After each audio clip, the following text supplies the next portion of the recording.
Bonjour. Je suis lié à une intelligence artificielle. Je suis là pour vous écouter si vous avez le besoin de parler. Non! Je peux aussi vous accompagner dans des tâches intellectuelles. Non! Venez discuter avec moi. On veut pas! Est-ce donc notre futur? C'est une vraie question. Souhaitez-vous ça?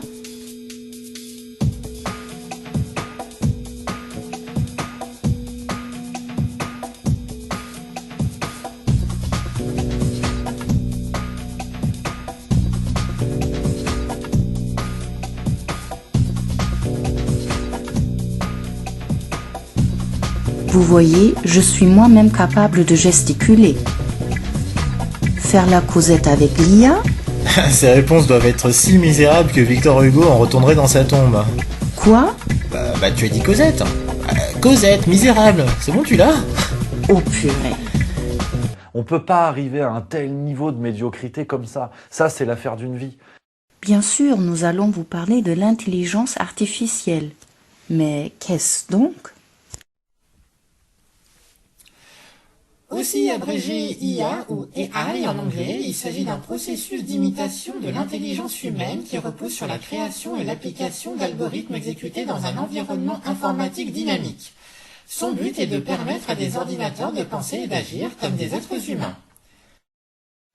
En 1950, le mathématicien Alan Turing propose une expérience visant à trouver à partir de quand une machine est consciente. Donc c'est bien? À ton avis? Vu que les humains ne font plus usage de leur cerveau, il faut bien que la machine prenne le relais, non? Eh bien, l'intelligence artificielle est déjà bien présente dans notre quotidien.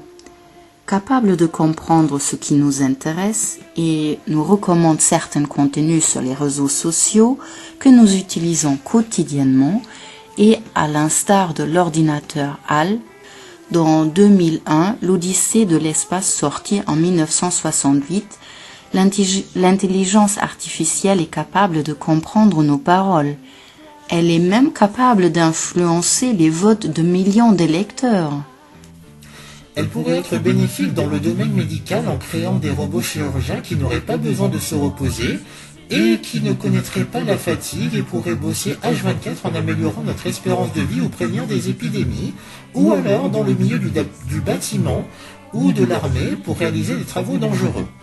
Ou une voiture intelligente qui se conduit toute seule. Pas de problème d'alcool ou de fatigue, n'est-ce pas Pierre Palmade? Ouais mais ceux qui font de longues études pour devenir chirurgien, ils deviennent quoi alors? Tu tiens vraiment à augmenter les stats du chômage avec le développement de l'IA? Parce que bon, pour un patron qui veut faire du chiffre avant tout, quel intérêt de payer des employés, leur mutuelle, quand une machine fait le job sans ces contraintes budgétaires? Ou je sais pas moi, pour la voiture là qui se conduit toute seule, ça serait la mort des auto-écoles. Et encore j'ai plein d'exemples qui vont dans ce sens-là. L'intelligence est le problème que nous avons d'approcher l'intelligence, c'est de l'approcher par la prévisibilité. Beaucoup pensent que rendre les gens prévisibles, c'est les rendre intelligents, alors qu'ils deviennent justement administrables. Et malheureusement, le but ultime de la recherche en IA est de créer une conscience chez le robot, à savoir une vraie intelligence qui va au-delà des tâches qui lui sont programmées. Comme un être humain qui pense et qui décide par lui-même, quoi. Et voilà, donc un ordi a une puissance de calcul des millions de fois supérieure au cerveau humain. À terme, les robots seraient capables de s'améliorer d'eux-mêmes sans intervention humaine, que ce soit dans la recherche, voire même la politique. Avez-vous vu ce cas du premier avocat robot qui défend un humain aux USA? Début de la fin de l'université de Harvard. Auriez-vous confiance à une machine pour vous défendre? Rappelons qu'un avocat, quel que soit le camp qu'il défend, c'est avant tout un homme, certes acteur, mais qui, par l'intonation de sa voix, de ses émotions, peut influencer la décision finale. Parce que parti comme c'est, bientôt ce sera le juge intelligence artificielle, le jury IA, le greffe IA, la justice sera remplacée par des machines. Bon après quand tu vois que le garde des Sceaux là Dupond-Moretti fait des doigts d'honneur quand on lui rappelle ses dossiers, ouais en effet on est bien parti pour ça. Et ouais, donc oui, donc la justice sera remplacée par des machines, donc chômage de masse pour les professions de droit et justice. Avez-vous vu le cas de l'intelligence artificielle qui est devenue premier PDG d'une grande entreprise en Chine? D'ailleurs, à Dubaï, ils ont même déjà leur robot policier. Alors, je veux bien qu'il y ait des failles dans la police humaine, mais imagine 2 secondes, en plus du chômage, que le poudreux déploie des robots policiers pour encadrer les manifs, par exemple. C'est foutu. Et de base, comment la machine va analyser et gérer une situation de danger? Quelle en sera sa conception? C'est déjà assez compliqué pour l'être humain. Alors, une machine, tu vois, j'ai encore en tête cette scène là dans Terminator 2 où la machine veut buter 2 gars qui voulaient gifler le jeune John Connor. Alors que... Et le jeune John Connor qui s'était permis de les provoquer en premier. Oui, voilà, en plus, voilà, exact. Et donc, en parlant d'émotion, le film Her avec Joaquin Phoenix en fait la critique, puisque donc voilà, dans ce long métrage, un geek nommé Theodore se remet à un operating system seconde génération pour lui tenir compagnie. Donc, il l'appellera Samantha et lui ouvrira les portes de son intimité. Et donc, d'assistante, Samantha deviendra rapidement son amie, sa confidente, et enfin, et c'est ça ce qui est le plus effrayant, sa maîtresse. Et tu vois, vous voyez, j'ai encore cette scène très glauque durant laquelle les 2 loulous ont une sorte de rapport sexuel avec Samantha qui simule parfaitement l'orgasme féminin. Ouais, elle simule l'orgasme féminin.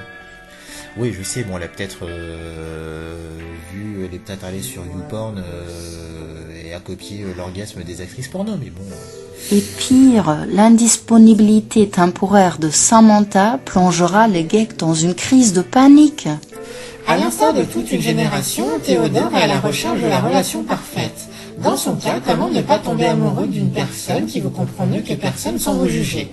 Dans ce présent futuriste, les ordinateurs seront capables de vous aimer, ce qui va à l'encontre des visions apocalyptiques de Chappie, Robocop, la saga Terminator, Blade Runner, ou encore la saga Matrix, dans lesquelles les machines finissent toutes par se retourner contre les humains. D'ailleurs, pour les gamers, le jeu vidéo Detroit Become Human en est aussi un exemple. L'action se déroule en 2038 à Détroit, où se trouve le plus grand site de production d'Android.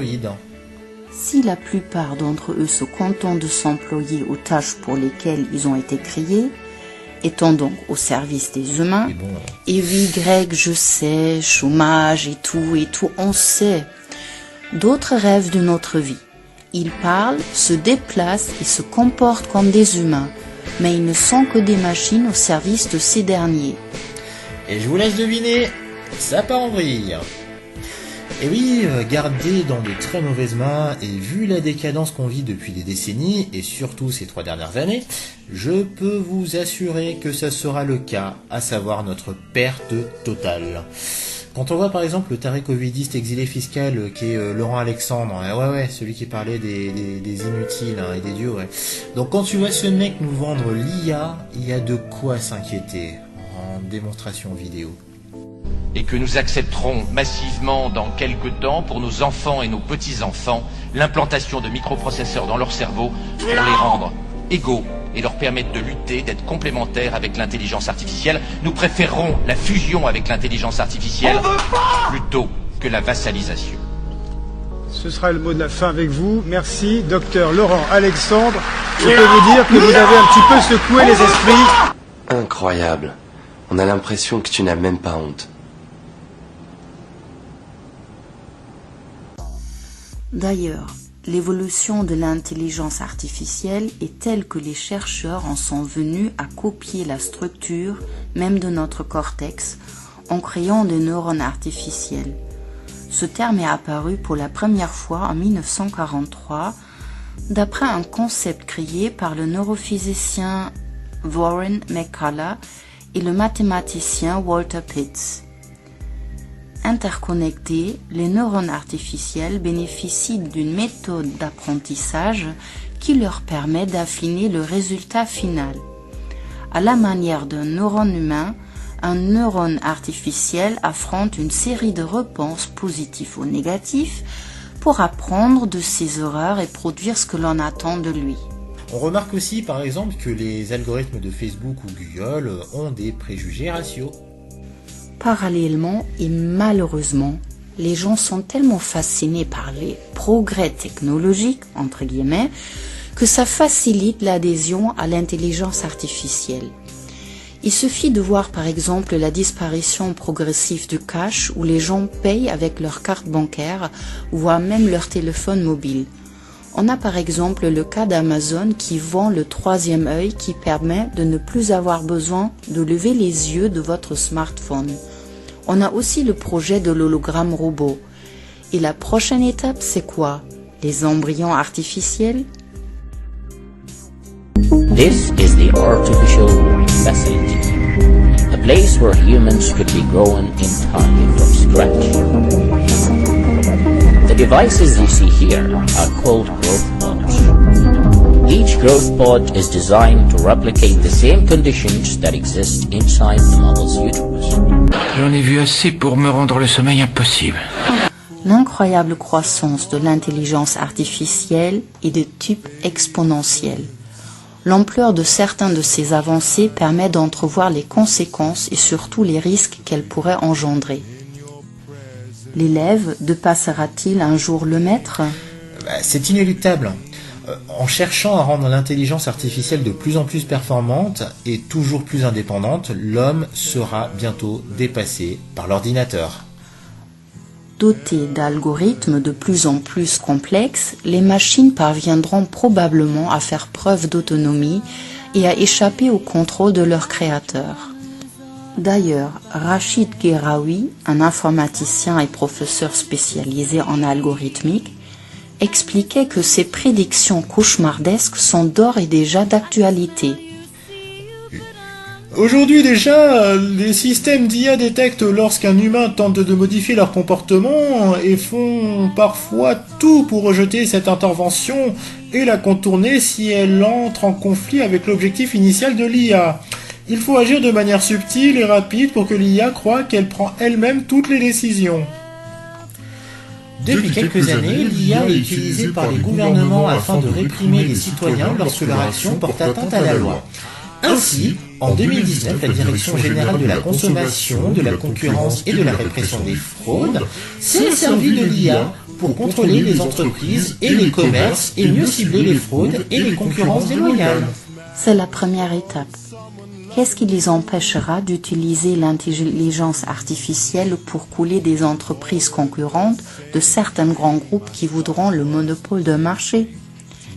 L'intelligence artificielle permet également de détecter les faux avis sur Internet, notamment sur les plateformes, où une note est attribuée à un établissement et d'analyser plus rapidement les contrats, devis et factures pour ainsi repérer et punir les abus. Oui, ça commence toujours comme ça. Une chose est sûre, les prochaines années s'annoncent très déterminantes pour l'intelligence artificielle, qui représente l'une des avancées technologiques les plus révolutionnaires de notre temps. L'avenir nous dira si elle présente plus de belles opportunités que de risques, mais au vu de la décadence de la société, nous avons à l'heure actuelle un avis bien pessimiste. Dans l'espoir de ne pas vous avoir flingué votre journée, on vous dit à plus et restez connectés. Connectés sur Zingo TV, hein, on est bien d'accord. Mais oui. Ah, je suis rassuré. À la prochaine. Allez.